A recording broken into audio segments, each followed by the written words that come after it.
औज़ुबिल्लाहिमिनश्शैतानिर्रजीम बिस्मिल्लाहिर्रहमानिर्रहीम। इंग्लिश तलफ़्फ़ुज़ के सिलसिला इंग्लिश रीडिंग में खुश आमदीद। इस चैप्टर में मैं ई की आवाज़ में तलफ़्फ़ुज़ में किरदार वाज़े कर रहा हूँ। इससे पहले चैप्टर में मैंने बताया था कि ई की आवाज़ें कैसे वेरी करती हैं। आज मैं डबल ई ए की आवाज़ें क्या होती हैं वो समझा रहा हूँ। डबल ई अल्फाज में की आवाज़ अदा करता है, जैसे beat, deed, be, bleed, feet, free, deep, feed, meet, seem, need और सीड। ई के बाद ये आ जाए तो ये अल्फाज में दो तरह से मदद देता है। पहली आवाज़ में पहले वावल ई की आवाज़ वादे होगी, मसलन बी ई ए के beak.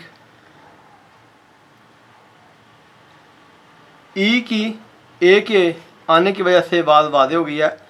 B E M beam, B E S T beast, B E A D bead, C E A S E cease, D E L deal, B E N been, C R E A M cream, E A T eat, M E A T meat, D E A N dean, F E A T feet.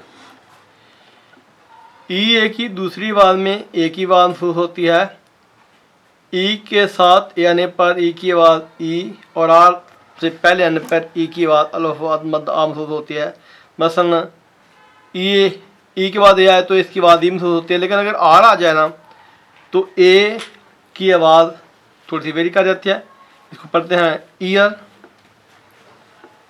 Peer, beer, यानी कि ए की आवाज़ भी थोड़ी सी हम महसूस करते हैं। Fear, beard, near, clear, tear, dear और ईयर।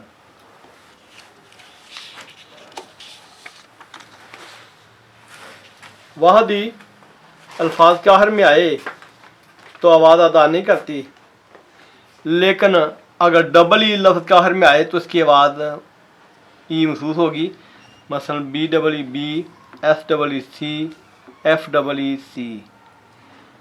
लेकिन अगर ई लफ्ज़ के आखिर में आए, यानी कि ई लफ्ज़ के आखिर में आए,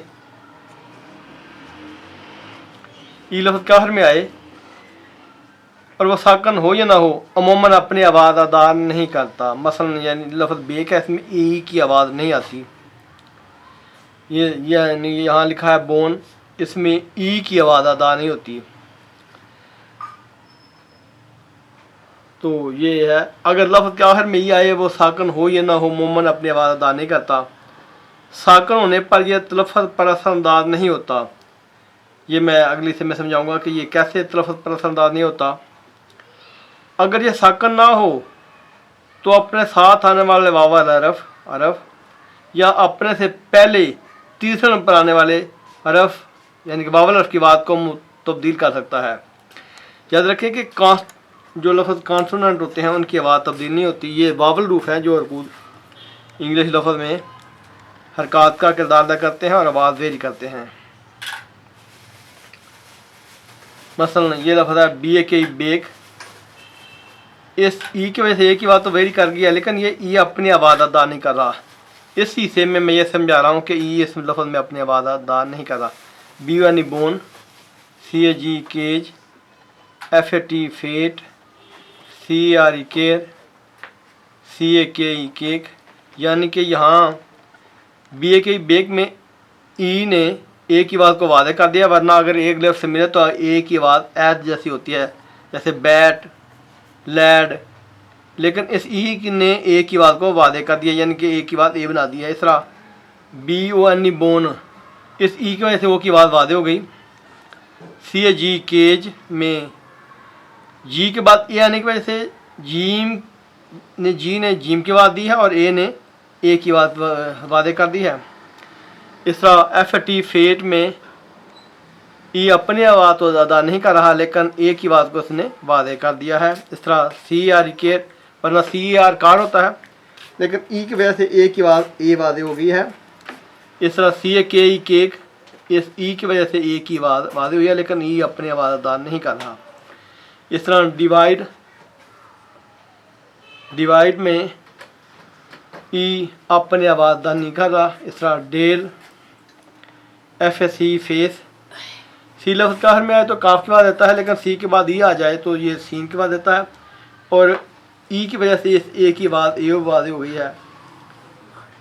F A R E fare, A के बाद इसम पे आया है तो इस ए की बात ए वादे हो जाएगी।